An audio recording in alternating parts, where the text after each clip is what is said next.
Bonjour à tous et bienvenue, c'est Tech Imperialist et aujourd'hui je vous apporte la septième partie de mon projet de modélisation pour Warhammer Age of Sigmar, une ville appelée Malus. Aujourd'hui je vais vous démontrer une unité et une héros que j'ai créé pour mon armée de Stormcast Eternals et je veux expliquer que c'est la première partie pour ceux qui regardent toutes mes autres vidéos. La première partie après que j'ai acheté Light War, la grande boîte de Age of Sigmar. Je l'ai acheté pendant Noël, mais je vais le démontrer aujourd'hui. Ça veut dire que c'est la phase où l'armée, comme j'ai dit la partie dernière, l'armée commence à se construire sans beaucoup d'efforts. Pour moi, c'est simplement, je dois décider quelle chose je vais ajouter en quelle autre, car j'ai déjà acheté les paladins, les raptors, les chasseurs, etc., etc., etc. Et donc, c'est simplement l'ordre que je les ajoute. Que je dois décider. Comme j'ai dit, aujourd'hui, je vais vous démontrer une unité que j'ai créée de la boîte de Vanguard Brotherhood, car j'ai dit, je l'ai acheté aux premières, je vais commencer avec ça, et l'héros qui n'est pas ni Black Talon, qui est l'héros dans la boîte de Blight War. Elle est ici, elle n'est pas finie, c'est clair, et je ne vais pas la démontrer aujourd'hui. Et je pense que c'est tout pour introduire ce qui se passait aujourd'hui. Mais je veux répondre à une question que j'ai reçue pendant la vidéo anglaise qu'on peut voir la partie dernière. Si on veut voir la vidéo en anglais pour cette partie, c'est dans la description, comme toujours. C'était mise en ligne hier. Et ça me demandait pourquoi est-ce que vous avez des choses qui concernent la chambre guerrière. Et la raison c'est simple, c'est Blight War. La boîte Blight War, ça contient toutes les choses nécessaires pour construire une chambre d'avant-garde, une chambre Vanguard. Et simplement, c'était pas nécessaire d'acheter les boîtes pour les chasseurs d'avant-garde, les raptors, etc., etc., sans Blight War, car c'est plus cher, c'est moins de points, c'est pas nécessaire, car toutes les choses nécessaires sont dans la boîte de Blight War, sauf les chasseurs d'avant-garde et les lots de kilo que j'ai déjà achetés. C'est pourquoi j'ai ajouté des choses de chambres guerrières, les judicateurs, les libérateurs, les cavaleries de Dracoth, etc., etc., etc. C'est simplement car je voulais avoir les choses plus diverses et aussi pour avoir des choses de ligne, car si on a simplement les chambres d'avant-garde, il faut qu'on ait le lot kilo comme général, et il faut que les chasseurs d'avant-garde soient vos unités de ligne. Sans ça, on ne peut pas avoir une armée. Les autres lignes, c'est les judicateurs et les libérateurs qui appartiennent dans les chambres guerrières. Et ça, c'est tout. J'ai voulu expliquer ça simplement. Mais on va commencer avec l'unité que j'ai créée. Peut-être on aura une troisième chose, mais ça dépend du temps. On verra. Mais c'est tout pour maintenant. Je vous apporte maintenant la septième partie d'une ville appelée Malus. C'est parti. Et voilà, vous avez votre unité pour cette partie. C'est 3 Vanguard Raptors, les rapaces d'avant-garde. Je vais probablement les appeler les Vanguard Raptors, c'est plus facile. Et ils sont armés avec les arbalètes Ouragan, les Hurricane Crossbows. Il y a plusieurs raisons pour ça. Je les expliqué beaucoup de détails pendant la partie en anglais, mais je vais essayer de faire la même chose ici.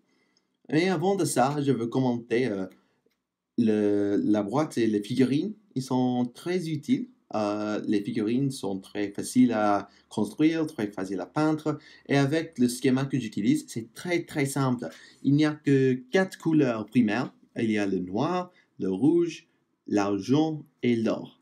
Il y a un petit peu de violet, mais c'est pas grave, c'est très simple.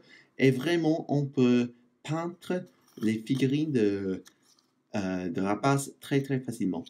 J'ai dit ceci plusieurs fois au passé, mais je veux renforcer. Je ne vais pas peindre les Etherwing en ce moment, car ils vont casser en transport à l'Angleterre quand je finis en France, et donc je ne vais pas faire ça pour ce moment. Il y a aussi une chose que je veux mentionner, c'est l'épaulette du prime pour les rapaces.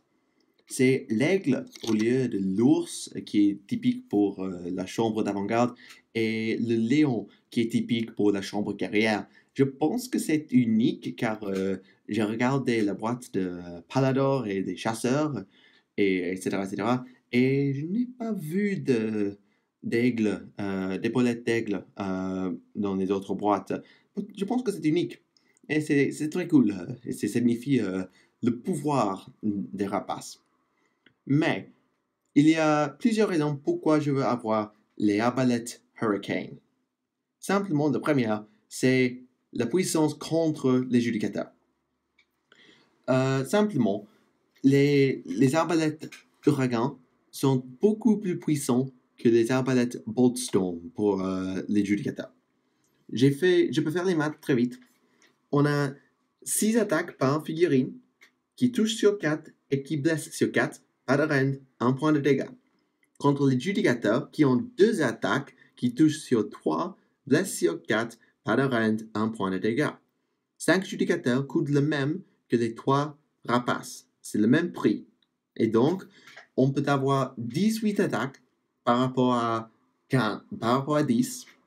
Et donc, on peut faire beaucoup plus de dégâts avec les rapaces contre les judicateurs. Mais il y a plus que ça. L'autre chose, c'est que si les rapaces ne bougent pas, ils peuvent faire 3 attaques de plus avec les arbalètes. Les judicateurs, ils peuvent faire une attaque de plus. Et donc, les maths, ça devient 27 contre 15. Les mêmes maths, c'est beaucoup plus puissant. Je pense que les calculs, ça donne que c'est un demi plus pour les rapaces contre les judicateurs. 50%.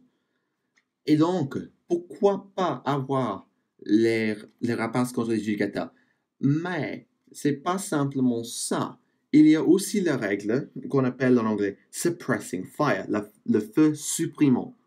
Simplement, si une unité de rapace d'avant-garde avec les arbalètes Ouragan attaque avec toutes ses attaques à une seule unité dans la phase de tir, cette unité, quand cible, ça doit soustraire 2 de ses mouvements de charge jusqu'à votre dernière phase d'héros. Ça veut dire que les unités qui essaient de vous charger vont avoir beaucoup plus de problèmes. C'est cool. On ne peut pas être chargé. On peut être chargé, c'est clair, mais c'est plus difficile à être chargé. Et c'est très très bon comme résultat. Vraiment, on doit noter contre l'éducateur, avec les arbalètes de Boltstorm, il faut prendre les rapaces d'avant-garde par rapport. La seule chose, c'est qu'ils ne sont pas les unités de ligne. Les judicateurs, avec l'allégeance de Stormcast Eternals, ils sont lignes. Les rapaces ne sont pas lignes, mais c'est pourquoi on a les libérateurs et les chasseurs d'avant-garde. La seule raison pour avoir les judicateurs contre les rapaces, c'est pour avoir les unités de ligne. Et c'est pour cette raison que je vais avoir les judicateurs dans l'armée pour une chose, pour avoir un petit peu plus de feu, des attaques, de tirage, mais aussi pour avoir des unités de ligne dans les jeux plus grands. Par exemple, je n'ai pas beaucoup de chasseurs d'avant-garde construits en ce moment-là, et donc je dois attendre et je peux utiliser les judicateurs jusqu'à ce moment. Mais ceux qui connaissent la boîte de Vanguard Raptor, vous connaissez qu'il y a aussi le choix des rapaces avec les arbalètes Long Strike, qui sont comme similaires au Skybolt Bow pour les judicateurs. C'est ça une range de 24 par rapport à 18 pour les arbalètes Ouragan.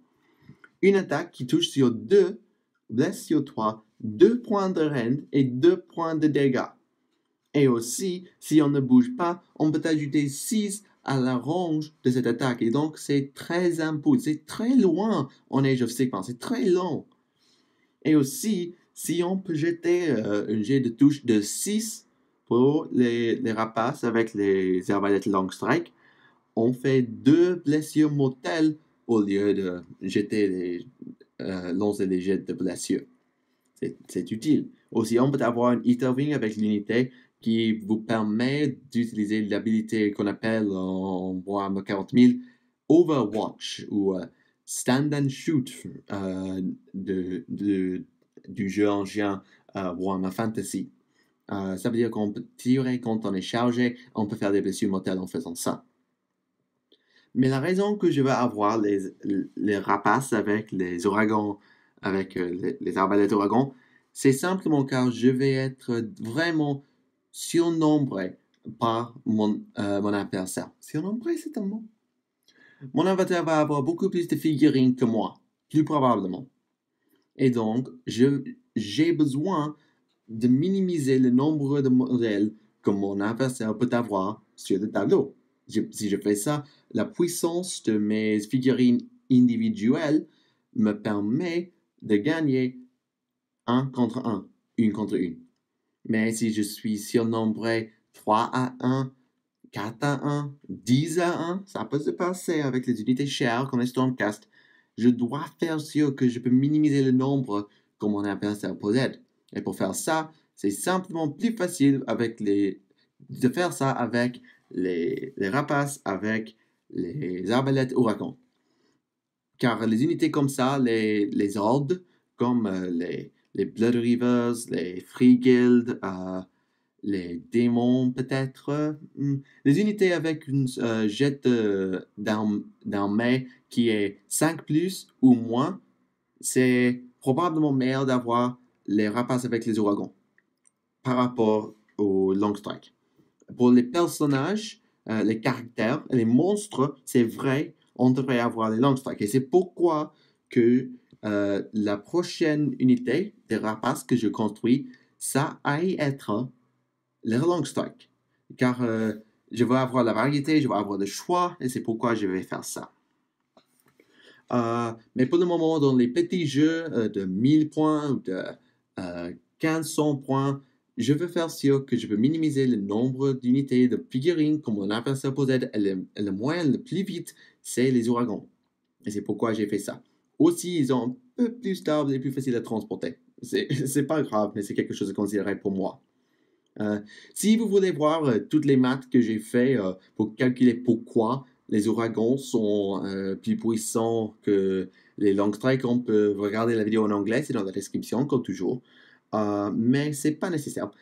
J'ai voulu noter que je l'ai fait. C'est pas simplement les idées que j'ai créées de rien. C'est quelque chose que je peux renforcer avec un peu de maths simples. On peut faire des maths plus compliquées si vous voulez. Mais c'est pourquoi on a ça. Et ça dit aussi que je peux construire une armée qui est un peu plus dangereuse aux grandes distances. C'est pas trop long. Dernière chose, par rapport aux judicateurs, la distance, la range des attaques pour les ouragans, j'ai dit c'est 18, pour les judicateurs c'est 12. C'est une autre chose à considérer, c'est très utile. Mais je pense que c'est tous pour les rapaces, car la plupart des autres choses que je voulais lire, c'était les maths, que j'ai fait plus rigoureusement dans la partie anglaise. Mais je veux vous montrer maintenant, je veux finir par tourner des figurines ici, telles que vous pouvez voir un peu plus comment l'unité c'est pareil de plusieurs angles. Et avec ça, on peut passer maintenant à l'héros que j'ai créé pour cette partie. Et ouais, c'est tout pour maintenant. Commençons maintenant avec l'héros. Et maintenant, on a un modèle que j'aime vraiment. Presque que j'aime vraiment. C'est le modèle du Seigneur Célestin Gabriel Shorhat. Vraiment, j'aime ce modèle. J'ai vu ce modèle en ligne et j'ai décidé vraiment, je vais l'avoir. Je vais l'acheter, cette figurine. Je sais ça. C'est une très belle figurine. Regardez la position. Regardez. Vraiment. C'est fantastique. Le bouclier et la lame et... Il est comme il charge. Oui, vraiment, j'aime ce modèle. Et donc, je l'ai acheté. Mais le problème pour moi, je ne peux pas peindre la peau. Je ne peux pas le faire. Je suis inutile avec la peau. Et donc, j'ai voulu changer la tête. Changer la tête pour une tête couverte. Simple, n'est-ce pas?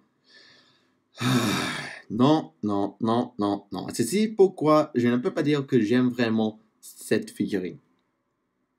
Il faut qu'on construise ce modèle avec beaucoup d'attention et beaucoup de soin. On doit faire attention.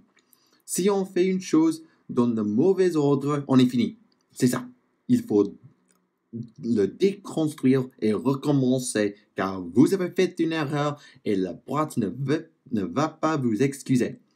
C'est une boîte qu'on appelle en anglais push fit, où on peut afficher les composantes sans coller. On peut pousser des composantes. Le problème avec cette boîte, par rapport aux autres boîtes push fit au passé, c'est très précis et très énervant d'aligner les composantes. C'est pas intuitif, il n'y a pas d'espace pour des erreurs. Et les trous sont très petits, peut-être presque trop petits. C'est très énervant. Et l'autre chose, on peut peut-être voir que j'ai dû faire un peu de chirurgie ici sur l'épaulette. La raison pour ça, c'est que les cheveux de Gabriel Schurart sont affichés à son épaulette. Pas sa tête, son épaulette. Oh. Vraiment, pourquoi? C'est si énervant et j'ai dû couper les cheveux et donc j'ai cassé l'épaulette et j'ai dû réafficher une autre partie d'une autre épaulette. C'était très énervant et il a gaspillé mon temps. Et là, il m'a fait penser, je ne veux pas peindre ce modèle. J'étais trop énervé. Je m'en fichais de Gabriel Schurart. Mais j'ai continué et j'ai commencé à peindre. Et on peut voir le résultat ici. Et vraiment, après l'avoir j'oublie. Après avoir fini le modèle, je l'aime encore. Oui. Simplement, j'aime ce schéma. Je sais que je fais des commentaires sur le schéma presque tous les jours, mais ce schéma pour des héros avec beaucoup d'or, ça vous permet de voir les détails avec beaucoup plus de précision. Avec les marteaux de Sigmar, les Stormcast classiques, le problème c'est que c'est l'or sur l'or. Le problème avec ça, on ne peut pas voir les détails, comme par exemple, je ne sais pas, ceci, cette chose-ci, et cette chose-ci. Ou peut-être, je ne sais pas, plusieurs choses. Et cette chose-ci, peut-être, c'est un peu plus, peut-être on ne peut pas le voir sur la caméra. Oui, c'est là, il y a un détail là, qu'on peut voir. Et c'est trop doré. Il y a trop d'or. Vraiment, c'est trop d'or. Mais on échange l'or principal pour le noir, ou le bleu, ou le rouge, je suppose. Et on peut voir les détails. Et quelqu'un m'a dit, ils ont dit que c'est une combinaison, pour ceux qui jouent Warhammer 40 000, entre les Black Templars et les Custodiens. J'étais très honoré par ça, car j'aime le schéma des Templars et j'aime le Custodien. Un peu plus doré, mais c'est ni ici ni là. Oui, j'aime les commentaires et j'approuve. Après avoir fait la chirurgie sur l'épaulette, j'ai décidé d'utiliser une tête des protecteurs, une option pour les paladins. J'aime un peu cette tête-là. J'ai voulu utiliser le Seigneur Célestin sur Dracoth, que j'avais en réserve après ma boîte de cavalerie de Dracoth, mais je ne pouvais pas faire ça. C'était bloqué par cette chose-ci, cette chose-là. Ça l'a bloqué et je ne pouvais pas le faire. En concernant les règles, Gabriel Schurart est armé d'une Starbound Blade, une lame. C'est la même arme que le Lord Aquila. Il a aussi une Sigmarite Thunder Shield, et ça veut dire qu'il fait 3 attaques qui touchent sur toi, qui blessent sur toi, avec 1 point de rend et 2 points de dégâts. Plus une attaque quand il charge, et ça veut dire qu'il peut faire beaucoup de dégâts très vite. Et son bouclier est utile aussi. On peut relancer les jets de sauve de 1 pour le modèle, avec une sauve de 3+, et 3 relançant des 1, c'est bien. Et si on peut passer le jet de sauve relancé, on peut faire une blessure mortelle sur toutes les unités en 3 ampoules. Très utile, beaucoup plus de dégâts, peut-être. Il a une aptitude de commande aussi. Si on l'utilise jusqu'à votre prochaine phase des héros, ajoutez 3 au jet de charge pour les unités alliées Stormcast Eternals en 9 de ce modèle. C'est utile. On peut lancer des charges plus longues. Ça ajoute en effet 3 au mouvement des unités, comme les paladins, les vibrateurs, les cavaleries, tout le monde qui est en 9 au début de la phase de charge. C'est utile. Mais c'est pas peut-être aussi bien que l'ordre célestin classique qui est plus un à toucher pour les unités en 9.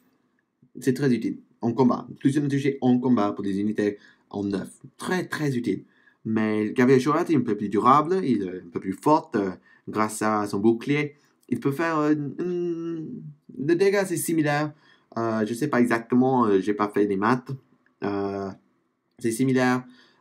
Et le Célestin classique peut aussi avoir une attaque dans la phase de tir avec ses marteaux de son manteau. Il peut lancer des marteaux. Le français. Mais oui, c'est ça aussi. Mais il existe aussi un autre choix. Si je m'en fous des aptitudes de commande, et je vais avoir comme général mon seigneur Aguilar, Monsieur Brisa-Lusang, qui est le cas dans plusieurs occasions, je peux utiliser au lieu de ça le Chevalier Questor, le Knight Questor. Chevalier Questor, je suppose. Questor. Le Chevalier Questor, Knight Questor. Et ça coûte 100 points. Mais on a 4 attaques qui touchent sur 3, blessent sur 3, moins 1 de range, 1 point de dégâts, au lieu de 3, moins 1, 2 pour Shohat. C'est pas mal. On peut aussi relancer les jets de touche contre les héros. On a un bouclier qui n'est pas aussi puissant que le Thunder Shield, mais c'est aussi utile. Et on peut ajouter plus 1 aux dégâts si on peut lancer une jet de blessure de 6 ou plus, qui veut dire qu'on peut avoir une Starbound Blade de temps en temps si on peut lancer des 6, qui est utile. Et je pense que c'est ce que je vais faire pour la plupart du temps. Dans les petits jeux de 1000 points, par exemple, ou moins, je pense que je vais utiliser ce modèle comme Gabriel Shohat. Il est en général assez moins cher, je pense. Mais dans les grands jeux, où je m'en fous des aptitudes de commande et je vais avoir une seule générale qui est mon Lord Aquila, je peux l'utiliser comme un chevalier Castor pour assassiner les héros grâce à l'habilité Sillon du Tempête. C'est utile comme ça et je vais faire ça.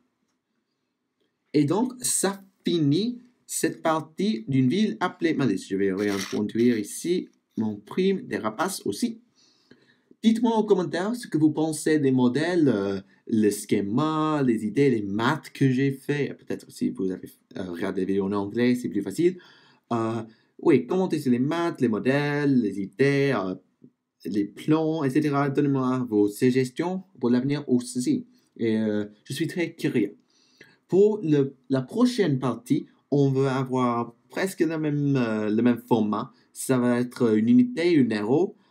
Mais je ne vais pas dire plus de choses maintenant, je ne vais pas avoir des spoilers, et donc je vais finir ici. Ceci, c'est la fin de la 7e partie d'une ville appelée Malus, mon projet de modélisation pour Warhammer Age of Sigmar et les Stormcast Eternals. Merci pour regarder Tactica Imperialis et je vous verrai la prochaine fois. Au revoir.